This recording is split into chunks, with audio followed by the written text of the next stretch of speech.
Magnitude of charge अगर increase होता है तो magnitude of electric field intensity भी इंक्रीज होती है। तो ये रिलेशन हो सकता है डायरेक्टली प्रोपोर्शनल वाला रिलेशन। तब आइए देखते हैं कि क्या इन दोनों क्वांटिटीज के दरमियान में जो रिलेशन है वो डायरेक्टली प्रोपोर्शनल वाला रिलेशन है।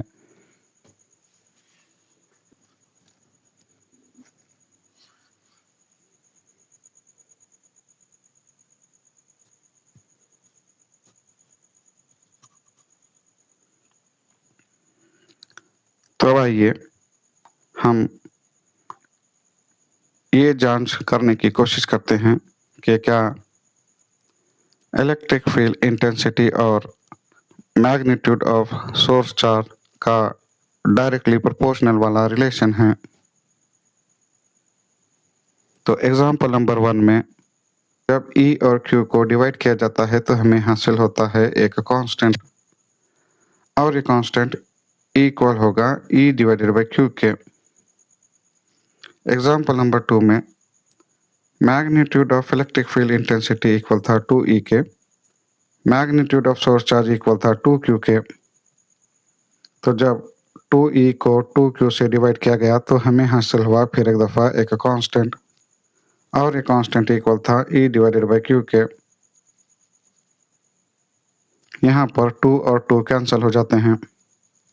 उसी तरह से एग्जांपल नंबर 3 में magnitude of electric field intensity equal थी 3E के, और मैग्नीट्यूड ऑफ चार्ज इक्वल था 3Q के।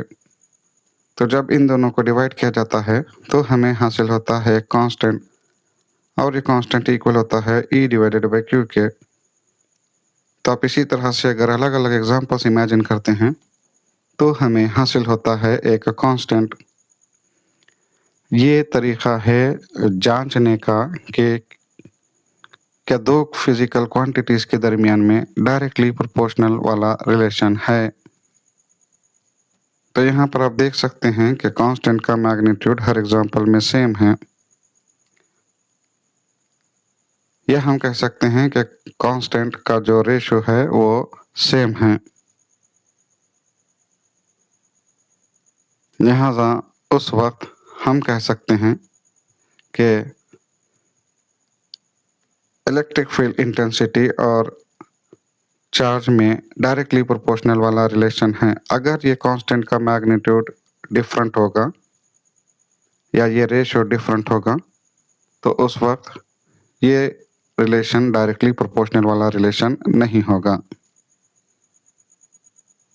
तो यहाँ पर रिलेशन डायरेक्टली प्रोपोर्शनल वाला है दो क्वांटिटीज के दरमियान में। लिहाजा हम कहते हैं कि electric field intensity directly proportional होती है मैग्नीट्यूड ऑफ सोर्स चार्ज के। Electric field intensity is directly proportional to magnitude of source charge. In general, magnitude of electric field intensity E, magnitude of source charge Q, तो E directly proportional to Q, ये होगा हमारा relation number 1। तो उम्मीद है आपको मेरा ये आज का टॉपिक समझ में आया होगा।